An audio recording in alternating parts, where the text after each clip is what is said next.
Have you ever felt a number chasing you? You glance at a receipt, and there it is. You look at the clock, and the same digits stare back. License plates, hotel rooms, birth dates. The pattern won't let you go. It feels like the universe is whispering a code. And maybe it is. But here's the danger. If you don't understand how numbers hijack your brain, you'll mistake your own reflexes for prophecy. Tonight we go deeper than superstition. Jung, Pauli, the bridge between psyche and physics, and a ritual test that either proves the magic is real or frees you from its grip. Stay to the end, because once you see the trick, you stop applauding the magician. Numerology is not ancient wisdom carved in stone. It is a loop your nervous system runs every day. Notice, interpret, act, reinforce. That's the engine. You notice digits that feel charged. You invent a story about why they matter. You change your behavior to keep the story alive. The world echoes back, and you swear the number has power. But here's the hook. It's not the number pulling you. It's your own attention feeding on itself. The brain loves patterns because patterns mean safety. A simple sequence gives you the illusion of control in a chaotic world. And illusion is addictive. The cost. Once you let numbers write your story, you stop writing it yourself. You buy at that price. You text at that time. You walk through that door. Not because it's wise, but because it flatters the loop. Numerology works because it hijacks your biology.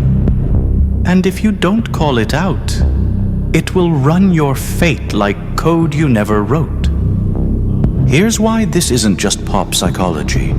Pauli, the physicist who gave atoms the exclusion principle, was obsessed with numbers. Jung, the psychologist who mapped archetypes, saw numbers surfacing in dreams and myths. They asked a radical question: could numbers be the bridge between matter and meaning? Physics writes reality with constants. The psyche writes reality with symbols. Number is the one language both worlds already speak. Take the fine structure constant, 1 over 137.03599. It sets how fiercely light bites into matter. We know it matters. We just don't know why. That ignorance haunts physics to this day. Pauli dies in a hospital room, numbered 137. Coincidence?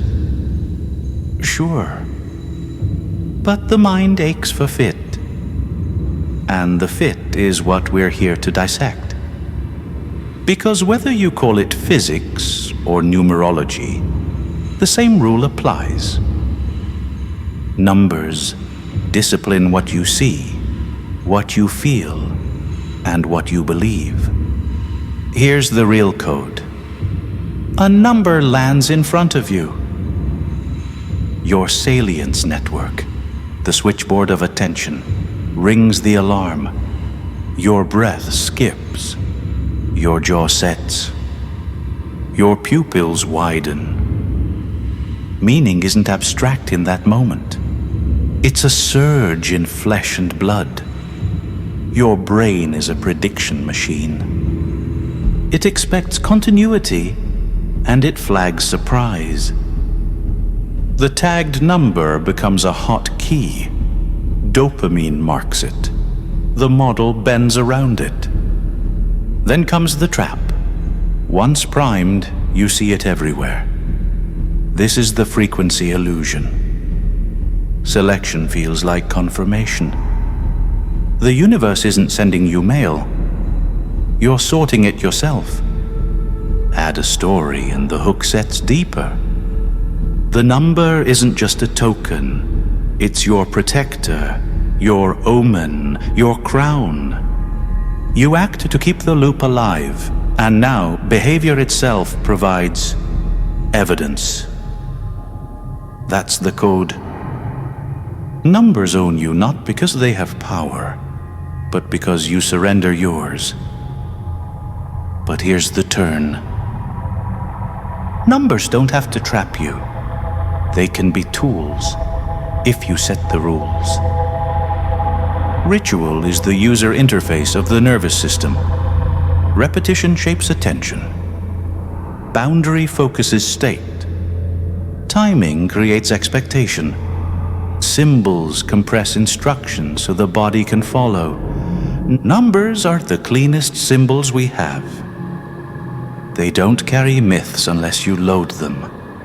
They bias your attention without drowning it in story. Write a number. Say it aloud. Look for it with intention. You will feel your nervous system tilt. That tilt is programmable. That tilt can be audited. This is the line Jung and Pauli tried to hold. Numbers are mirrors to test, not gods to obey. Use them as lenses to sharpen perception, not as maps that dictate destiny. If a number keeps following you, let it pay rent. Let it focus your breath. Let it cue your action. Let it train your discipline. And if it refuses to serve, cut it loose. If numbers are going to live in your head, you need weapons to keep them honest. First weapon, the base rate. How often would this number appear by chance? If you don't know, you're gambling blind. Second weapon, pre-commitment. Write down in advance what would count as striking and what would count as trivial. If everything is evidence, nothing is. Third weapon, cost of wrongness. Ask, if I act on this number and I'm wrong, what's the price? If the price is small, you can play. If the price is your career, your health, or your sanity, you stop. Fourth weapon, disconfirmation. What would break the story? If you can't name the crack that would shatter your belief, you don't have a belief. You have a hobby. These four filters turn numerology from prophecy into psychology. They keep your mind sharp while still letting you feel the click. Now we run the ritual. Not to prove the universe loves you. To test whether your psyche is telling the truth. Pick the number that won't leave you alone. Write it small, inside the back cover of a notebook. Don't tell anyone. Don't make a show of it. For 72 hours, log every appearance. Note the context. Note what you were thinking right before it appeared. Note how your body reacted. Breath, tension, excitement. And here's the twist. Note what you hoped it meant before you saw it. At night, sort the entries into 3 piles. Pile A, base rate, background noise. License plates, receipts, timestamps. Pile B, bias amplified. You primed the number, so you collected it. That's the brain doing its job. Pile C, striking congruence. low count, high relevance, events you could not stage, fits too sharp to ignore. Keep pile C deliberately small. If it swells, you're over-tagging. Tighten the criteria and run the test again. This is not mysticism. It is a code audit. You are watching your mind write stories and then measuring which ones survive fire. Now we sharpen the boundaries. Physics alpha and brain alpha share only a letter. Do not confuse them.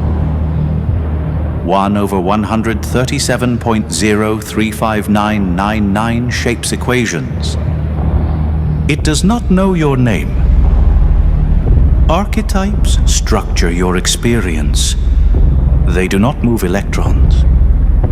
If a number keeps flattering you, it is not an oracle. It is marketing. If you never count, you are doing astrology with the serial numbers filed off. If you demand the world agree with you, you will miss the door that leads out. Hold the line here, or the code will own you. Here is the truth that doesn't collapse under weight. Physics writes the bite of light into matter with constants. Psyche writes the bite of meaning into mind with symbols. Number is the one language they both speak. When you use numbers with discipline, they sharpen your attention. When you let them run free, they colonize your decisions. So turn them into tools. Let digits mark your breath cycles. Let timestamps cue your if-then plans. Let repeating numbers remind you to return to presence. If a number insists on following you, demand rent. Let it pay you in focus and clarity. Do not let it rule you with superstition. This is not about believing or debunking. It is about authorship. You are not a passenger in a loop. You are the keeper of attention. You decide when a number earns meaning and when it dies as noise. Count first. Myth later. Wonder with measurement. Poetry with receipts. That is the ethic that protects you from grift and still lets you touch the uncanny. Now it's your turn. Run the code audit for 3 days. Log it.